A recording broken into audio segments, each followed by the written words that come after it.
Hi guys, welcome back to the Spurred On podcast, and this is the match review of the Tottenham Hotspur 1, Aston Villa 2. Devastating game, kind of in terms of coming away from it with the result more than anything else. Obviously, I think as Spurs fans in general, we still feel the positivity of knowing how much better things are now than a lot of those games under Conte, Nuno Espirito Santo and Jose Mourinho, where we weren't making chances, we weren't getting touches in the opposition's penalty area, and we weren't really scoring goals. And now, obviously, because of the situation we're in with injuries and suspensions, and the way things have kind of flipped completely since those first 10 games, although the results in those 3 games have been difficult to take, I think it's fair to say that we can handle it because of the performances and because of everything we've been through before and the kind of knowledge we have inside ourselves that this is going to be a transitional season. Anyway, before I get into the kind of nitty-gritty of the match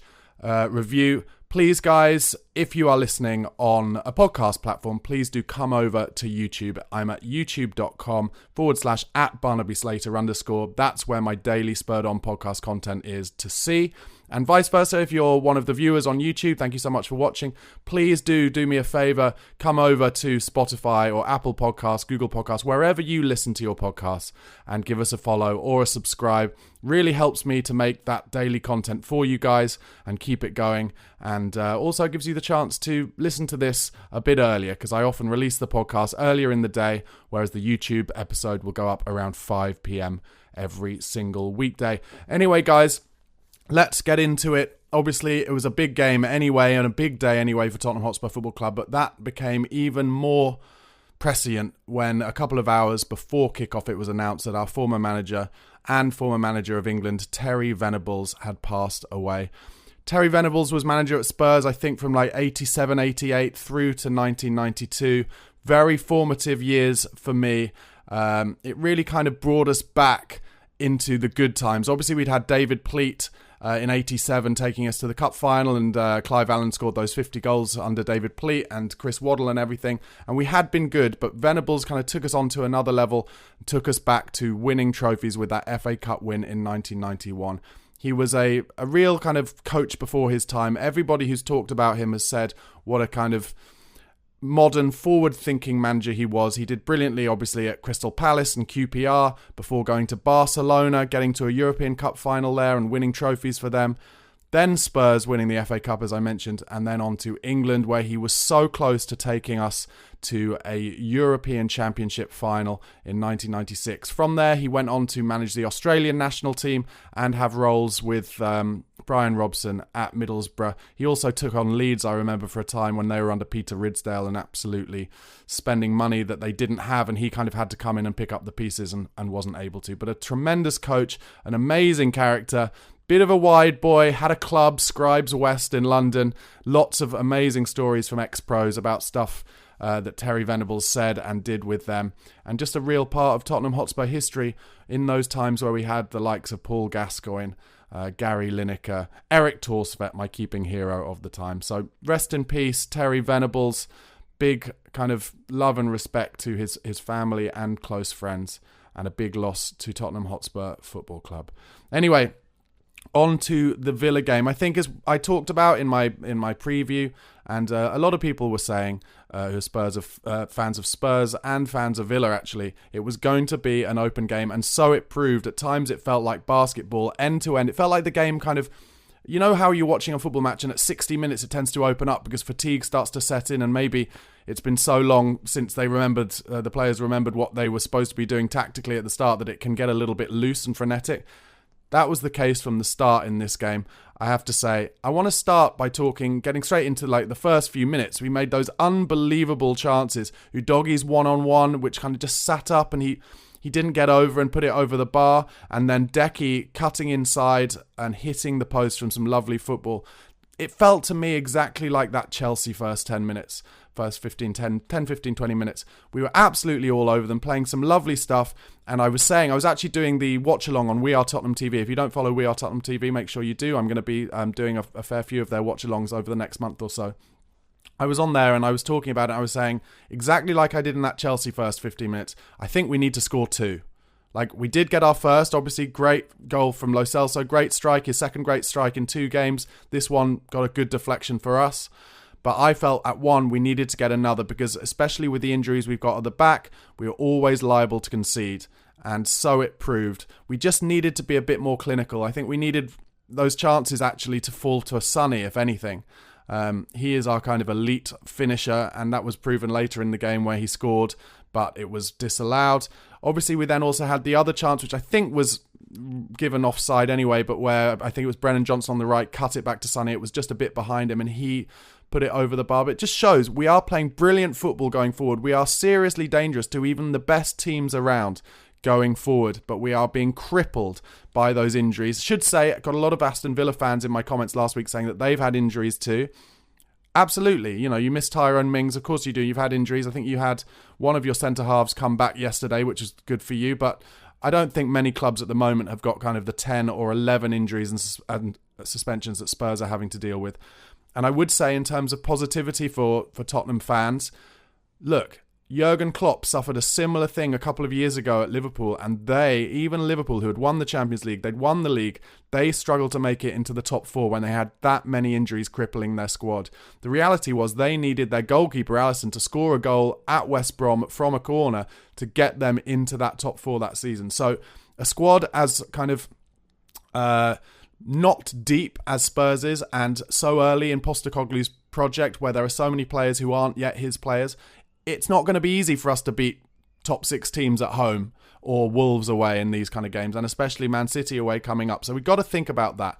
I want to talk a little bit about Lo Celso's performance overall. I thought he was outstanding. I've said it before. I think he could be a great player for Ange Postecoglou. He showed why yesterday. Lots of lovely 1- and 2-touch stuff. Some brilliant moments where he took the ball on the half turn in midfield and beat a man and then got the game going forward. He's always on the front foot. He's got great vision. He can score a goal. And I think if we can get him playing every single game over the next couple of months, he's very injury prone, so that's going to be a key part of it. But if we can get him playing, then he could prove a brilliant player over the next few years for Spurs if he is willing to put it in and he's willing to play a squad role once Maddison comes back. But theoretically, I don't see why he couldn't play in a 3 with Bentancur and Maddison, or with Sarr and Maddison, or with any of those kind of possibilities in midfield that we've got. It's just that we're crippled by injuries at the moment. So most importantly, over the next couple of months, as it comes into New Year, we need him to stay on the pitch, stay fit, and really put it in for us. I want to mention Brian Hill as well. He was getting a few pelters, I think, from the fans yesterday. I thought he played pretty well. I would give him a kind of 6.5 out of 10. He looks so good on the ball. He's brave. He always wants to take it. Very one-footed, of course, and he got himself in a bit of problems when different opportunities came to him yesterday, where if he'd had a right foot, I think he might have scored or been able to set it up for someone. But we did see that amazing cross from him, I think, in the first half that Sonny couldn't quite get to. Shows his talent on the left. If he can get the ball in early, because he did a couple of cutbacks that were good as well, he's a real talent. And I think if he could just put on a bit more weight, I know it's cliche, but I think it's true, and he could get more game time, it's about rhythm, I still think he could be a great player for us. Whether he will get that chance, I don't know. Obviously, the Torres goal before half-time absolutely killed us. I've said it a lot. I feel like our defending of set pieces this season has been poor. I don't think we conceded one before then, but I always feel on edge. And I don't think it's just because I'm a Spurs fan. I think we're playing a zonal marking system. We just seem to not get on the first header quite a lot. And I think with Royale and Davis as our centre-halves yesterday, that took out another kind of first header player in Eric Dyer. And obviously, Christian Romero is one of the best players to kind of almost find the ball from those kind of moments and win that first header. We also, I have to say, miss Harry Kane in a defensive way when it comes to that. How many times would he kind of clear that first front post header when it came to stuff like that? So we're a bit short on numbers like that, and that's why we conceded that goal before half-time. That was gutting. Then obviously Ollie Watkins' winner. It just felt to me like fatigue had set in there, and we felt like we weren't in danger when Watkins had the ball, and he just had to play that very easy 1-2, and it was a good sharp kind of Jermaine Defoe-esque finish. It was impressive from him. He's an elite striker in the Premier League level, and he punished us. And then after that, I think, we tried and we hustled and we could have got it. Obviously, Porro hit the post. Sonny had his goal disallowed. And it's just a bit devastating in the end. It's a shame we didn't win the game. I should mention, because I should have mentioned it earlier, Matty Cash's challenge on Rodrigo Bentancur, horrible. He's a nasty little player. I think he was frustrated that they just had that goal disallowed for VAR and he took it out on Bentancur. I haven't heard anything today, Monday, as yet, but it sounds like it's not Bentancur's knee, which is good news, but it's his ankle. I'm hoping it's kind of more of an impact injury. I didn't see a twist of the ankle, but who knows? Hopefully it's not too long out and not as bad an ankle injury as James Maddison's. Let's wait and see, because I thought Bentancur was outstanding in that first performance. There's been a bit of talk today on the BBC website, some of their pundits saying Spurs are a bit too like Bielsa, with Ange Postecoglou insisting on playing this front foot, forward-thinking football. I totally disagree. This is always going to happen. This is what happened to Ten Hag last season when they lost their first 3 games of the season. Pundits were like, you can't do this in the Premier League. You can't play like that. I disagree. We've got to stick with it. We've got to stick with it, because when we get our players back, we will be challengers. At the very least for the top 4, top 5, but maybe even more. And he's got to get this style and philosophy into the club. This is the way to do it. And don't clip his wings. Don't listen to the pundits. Don't allow it to get into your system. This is how it's going to work best for us. It might not work at Man City and it might be a difficult afternoon, but we have the players long term and we will get more players in long term to become real challengers. I'm sure of it.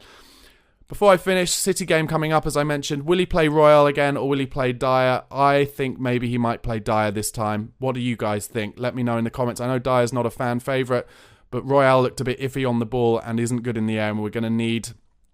I don't know. We're going to need a bit more experience, but who knows? I get a lot of stick for sticking up for Eric Dyer. I don't think he's as bad as everyone thinks. Anyway, guys, thanks again for listening and watching. Please do follow and subscribe on the podcast platforms if you're not already, be that Apple Podcast, Spotify, Google Podcasts, and vice versa. Come over to youtube.com/@BarnabySlater_. Give me a subscribe, and most importantly, come on you Spurs.